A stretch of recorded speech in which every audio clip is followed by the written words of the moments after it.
এক কোটিপতি যুবক হাওড়া ব্রিজের ফুটপাতে দাঁড়িয়ে দেখল একটি মেয়ে ভিক্ষা করছে।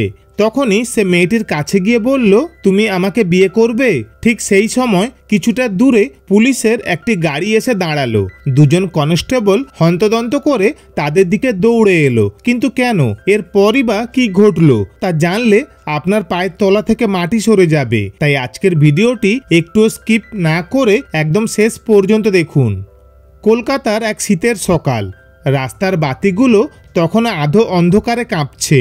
হাওড়া ব্রিজের ফুটপাতে রোজকার মতোই বসেছে ভিক্ষুকেরা। কেউ খালি পায়ে, কেউ ছেঁড়া কম্বলে শরীর ঢেকে, কেউ বা গুনগুন করছে ভিক্ষার জন্য প্রার্থনা। শহরের মানুষজন তাড়াহুড়ো করে ছুটছে নিজের কাজে। কেউ দিচ্ছে একটুখানি ভিক্ষা, কেউ তাকিয়েও দেখছে না। হঠাৎ সেই ভিড়ের মধ্যে এক লম্বা পরিপাটি মানুষকে দেখা গেল। কালো ব্লেজার, সাদা শার্ট, দামি ঘড়ি, চোখে মুখে তীক্ষ্ণতা। তার নাম অচিন্ত চৌধুরী। কলকাতার নামকরা ব্যবসায়ী, কোটিপতি। কিন্তু আজ তার চোখে ভিন্ন এক ভাব।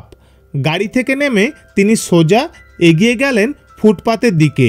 মনে হচ্ছিল এই ভিড়ের মধ্যে কেউ আছে যাকে তিনি খুঁজছেন, একজন মুখ যাকে ঠিকই চিনতে হবে। দীর্ঘদিনের অপেক্ষার টান চোখে স্পষ্ট।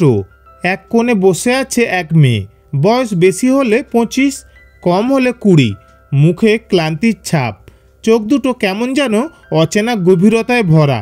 ছেঁড়া শাড়ি গায়ে, হাতে ছোট্ট একটা পিতলের বাটি। লোকজন খুব একটা খেয়াল করছে না, কিন্তু অচিন্ত থেমে দাঁড়ালেন ওর সামনে। অচিন্ত পকেট থেকে এক মুঠো নোট বের করে মেয়েটির বাটিতে ফেললেন। মেয়েটি অবাক চোখে তাকালো। এত টাকা একসাথে হয়তো জীবনে প্রথম দেখছে। অচিন্ত হালকা হাসলেন। টাকা তো দিলাম, কিন্তু একটা প্রশ্ন আছে তোমার কাছে। মেয়েটি কণ্ঠ কাঁপিয়ে বলল, প্রশ্ন? অচিন্ত ধীরে ধীরে ঝুঁকে স্পষ্ট করে বললেন, তুমি কি আমাকে বিয়ে করবে? চারপাশের কয়েকজন পথচারী থমকে দাঁড়ালো। কে এই লোক? ভিক্ষুক মেয়েকে বিয়ের প্রস্তাব দিচ্ছে। লোকেরা চোখ কপালে তুলে তাকালো। মেয়েটি প্রথমে ভেবেছিল মজা করছে, কিন্তু অচিন্তের চোখের গভীরতায় মজা নেই, ছিল অদ্ভুত এক গম্ভীরতা। মেয়েটির নাম মধুরী। সে হতভম্ব। আমার মতো ভিক্ষুক মেয়েকে কি আপনার কপালে মানায়? আমি তো রাস্তায় বসে ভিক্ষা করি। অচিন্ত শান্ত গলায় বললেন, মানায় কি না সেটা আমি জানি না, আমি শুধু জানি আমি চাই তুমি রাজি হও। কথাটা শেষ হতেই যেন হাওয়ায় ভারী এক রহস্য নেমে এলো। কেন এই প্রস্তাব? হঠাৎ অপরিচিত এক মেয়েকে? ঠিক তখনই হাওড়া ব্রিজের দিক থেকে একটা পুলিশের জিপ থামলো। দুজন কনস্টেবল তাড়াহুড়ো করে নেমে এলো এবং ভিড় চিরে দৌড়ে এলো ফুটপাতের দিকে।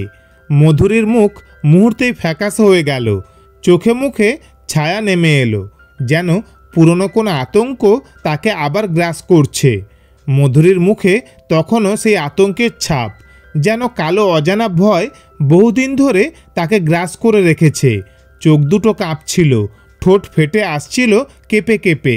অচিন্ত এক মুহূর্ত ওদিকে তাকালেন, তারপর যেন হঠাৎ দৃশ্য পাল্টে গেল। বাইরের দুনিয়ায় তিনি এক কোটিপতি, ঝলমলে ব্যবসা, বিশাল বাড়ি, দামি গাড়ির বহর, চারপাশে আলো, কিন্তু সেই আলোর ভেতরেই তিনি একা। স্ত্রীর সঙ্গে বহু বছর আগে বিবাহ বিচ্ছেদ হয়েছে, ছেলে মেয়ে নেই। যদি তখনই তাকে পেতাম হয়তো সব ঠিক হতো, কিন্তু জীবন কখনো সরল নয়। এক অজানা কারণে মধুরী হারিয়ে গিয়েছিল, আর আজ বহু বছর পর তাকে খুঁজে পেয়েছি। কিন্তু আসল রহস্য লুকিয়ে আছে তার অতীতে। 20 বছর আগে অচিন্ত ছিলেন সাধারণ এক যুবক। দরিদ্র পরিবারে জন্ম। বাবা ছিলেন বাস কন্ট্রাক্টর, মা লোকের বাড়িতে কাজ করতেন। সংসারে দুমুঠো ভাত জোটানোই ছিল যুদ্ধের মতো। তবুও অচিন্ত স্বপ্ন দেখতেন একদিন তিনি বড় হবেন। পড়াশোনা খরচ জোগাতে দিনে স্কুল, বিকেলে পুরনো বই যা পেত তাই বিক্রি করত সে। সেই কষ্টের দিনগুলোতেই অচিন্তের সঙ্গে পরিচয় হয়েছিল এক ছোট্ট মেয়ের। ফুটপাতেই ভিক্ষা করত, নাম ছিল মধুরী। প্রথমে ওরা কেবল কথাবার্তা বলতো, কিন্তু আস্তে আস্তে দুজনের মধ্যে এক অদ্ভুত বন্ধুত্ব গড়ে ওঠে। মধুরী জানত অচিন্ত পড়াশোনা করছে, আর টাকার অভাবে মাঝে মাঝেই বই খাতা কেনা সম্ভব হচ্ছে না। নিজের ভিক্ষার পয়সা থেকে মধুরী মাঝে মাঝে তাকে 1-2 টাকা দিত, যাতে অন্তত খাতা বা পেন্সিল কেনা যায়। অচিন্ত অবাক হয়ে বলতো, তুই তো নিজেই খেতে পাচ্ছিস না ঠিক মতো, আমায় দিচ্ছিস কেন? মধুরী হেসে বলতো, আমার মা বাবা তো সেই ছোটোবেলায় আমায় ফেলে পালিয়েছিল।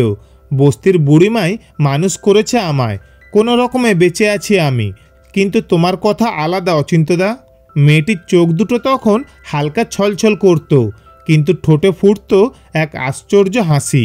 তারপর থেমে থেমে চোখ নামিয়ে নরম গলায় বলতো, তুমি পড়াশোনা করে বড় কিছু হবে, আমি পারবো না, কিন্তু তোমার মধ্যে আমার স্বপ্নটাও বেঁচে থাকবে। এমন কথা শুনে অচিন্তের মন কেমন হালকা হয়ে যেত।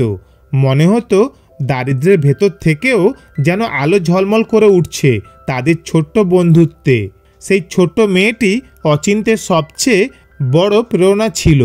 পুরনো বই বিক্রি করে অল্প টাকা জমলে দুজনে ভাগাভাগি করে খেত, কখনো ভিক্ষার পয়সা, কখনো বিক্রির লাভ।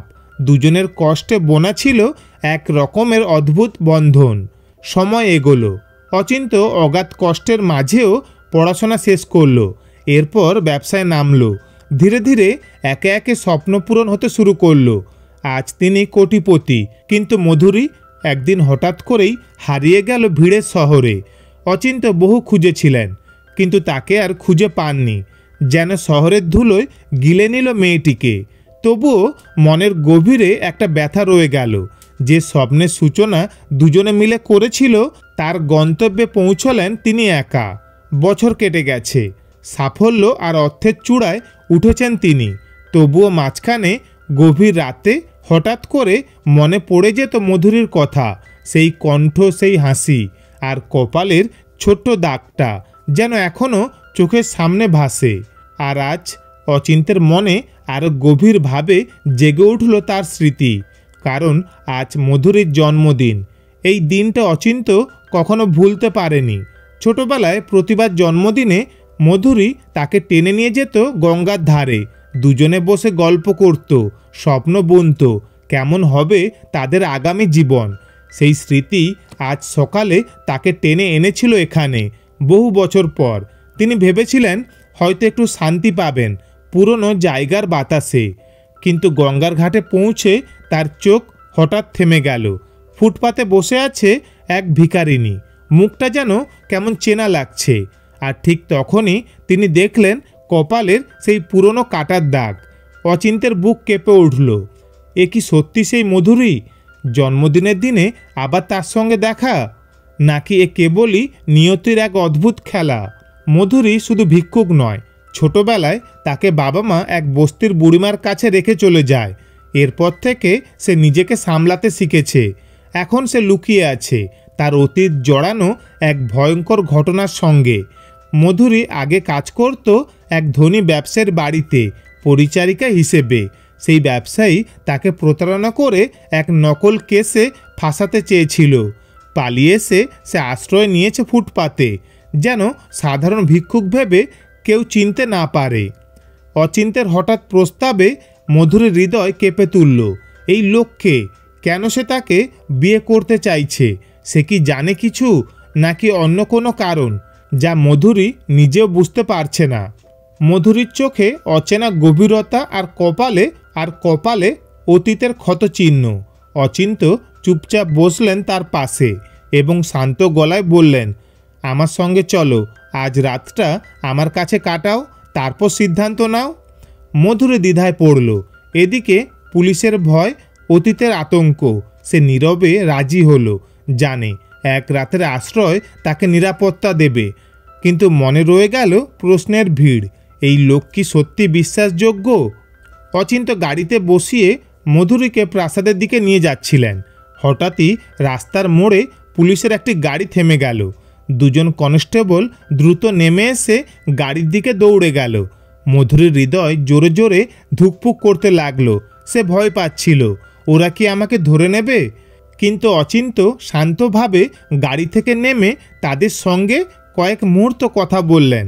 কথাবার্তা শেষ হতেই পুলিশরা চলে গেল। অচিন্ত আবার গাড়িতে ফিরে বসলেন। মধুরী এখনও ভয় হকচকিয়ে বসে থাকলো। মধুরী কণ্ঠ কেঁপে কেঁপে জিজ্ঞেস করলো, কেন পুলিশ থামালো? অচিন্ত শান্ত গলায় বললেন, কেবল সামান্য চেকিং ছিল, কিছু না, আতঙ্কিত হওয়ার কিছু নেই। অচিন্ত হাসলেন, গাড়ি আবার স্টার্ট দিলেন। অচিন্তের প্রাসাদ সম বাড়িতে ঢুকতেই মধুরীর মনে হলো যেন অন্য জগতে এসেছে। দামি ঝাড় লণ্ঠন, বড় ঘড়ি, দেওয়ালে সাজানো নানা ফ্রেম। হঠাৎই তার চোখ আটকে গেল এক ছবিতে। ছবিতে দেখা যাচ্ছে ছোট্ট এক মেয়ে, ছেঁড়া জামায় কিন্তু মুখ ভরা হাসি, আর তার পাশে তরুণ অচিন্ত, সেও হাসছে সমান আনন্দে। মুহূর্তেই মধুরীর নিঃশ্বাস আটকে গেল, ঠোঁট কাঁপতে লাগলো, চোখ ছলছল করে উঠল। সে ফিসফিস করে বলল, এই ছবি, এটা তো আমিই তো। অচিন্ত ধীরে মাথা নাড়লেন, হ্যাঁ তুমি, আমি কোনোদিন ভুলিনি, এত বছর ধরে খুঁজেছি তোমাকে। মধুরীর গলা ভারী হয়ে এলো।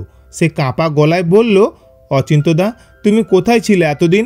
জানো, আমিও তো কত খুঁজেছি তোমাকে, প্রতিদিন ভেবেছি যদি আবার একদিন দেখা হয়। তার চোখ বেয়ে নীরব অশ্রু গড়িয়ে পড়ল, আর সেই মুহূর্তে দুজনের দৃষ্টি আটকে রইল ছবির মতো স্থির হয়ে, যেন অতীতের হারানো বন্ধুত্ব আবার ফিরে এলো হঠাৎ। অচিন্ত এক মুহূর্ত চুপ থাকলেন। মধুরীর চোখের গভীরতা আর তার কপালের ক্ষতচিহ্ন দেখলেন।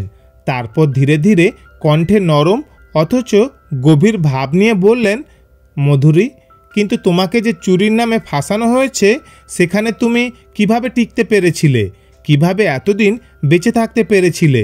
মধুরীর শরীরে এক কাঁপন বয়ে গেল। সে কণ্ঠে কম্পন, চোখে জল, আর হৃদয়ে আতঙ্ক নিয়ে উত্তর দিল, আমি পালিয়েছি। ওই সময় সব হারিয়েছিলাম, কেউ পাশে ছিল না। ওই ব্যবসায়ী আমাকে ফাঁসানোর চেষ্টা করেছিল, তাই শহরের ভিড়ের মাঝে লুকিয়ে ফুটপাতে বসে ভিক্ষা করেছি, নিজের জীবন বাঁচানোর জন্য। কেউ চিনবে না, কেউ জিজ্ঞেস করবে না, এভাবেই টিকে থাকতে পেরেছি। কিন্তু ঠিক তখনই দরজায় কড়া নাড়ল কেউ। আচমকা বাস্তব যেন তাদের স্বপ্ন ভাঙা আবহে ঢুকে পড়ল।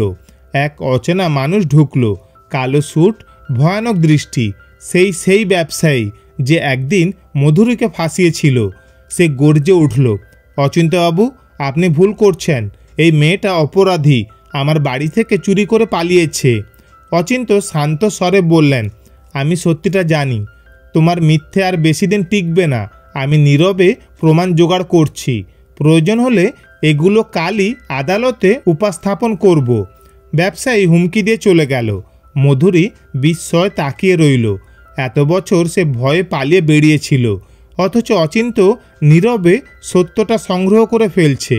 এটা বুঝে অবাক হয়ে গেল সে। তখনই মধুরী আস্তে করে বলল, কেন করবেন এসব আমার জন্য? আমি তো শুধু এক ভিক্ষুক। অচিন্ত এগিয়ে এসে বললেন, তুমি শুধু ভিক্ষুক নও, তুমি আমার অতীত, আমার প্রতিশ্রুতি। আমি একদিন বলেছিলাম আমরা দুজনই একদিন সুখের জীবনে থাকব। আমি সফল হয়েছি, কিন্তু তোমাকে ছাড়া সেই জীবন ফাঁকা।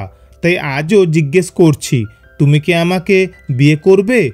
মধুরীর চোখে জল, ঠোঁটে কম্পন। বাইরে ভোরের আলো ফুটছে, শহর আবার জেগে উঠছে।